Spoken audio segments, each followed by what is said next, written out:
Usa ka kapitan sa Ormoc City ang gipusil patay sa wa mahiling suspitsado samtang usa ka konsehal ang naangol. Ani ang report.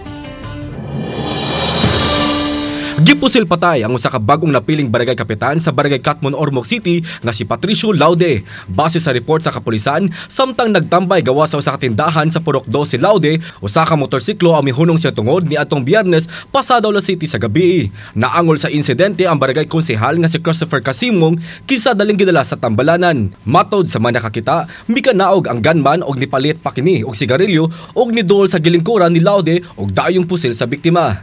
Napulo kasamad pinusilan ang naangkon sa kapitan. Matod ni Police Colonel Nelvin Rico Hermoso, nasa duhang ngadto sa tulo ka mga tawo ang ilang gitutukan.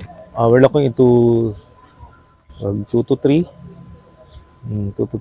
based on the revelations ng iyang mga kasama sa barangay council, mga SBM members.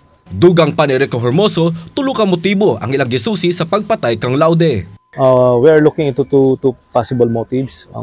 As I mentioned, ang personal grudge o ang land dispute.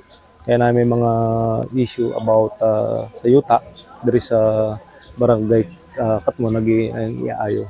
So those are the possible motives. Padayon karon ang halapad nga investigasyon ug follow-up operation sa kapulisan. Kauban si Clans Gabutin, Mark Reggie Abella. Balitang Bisdak.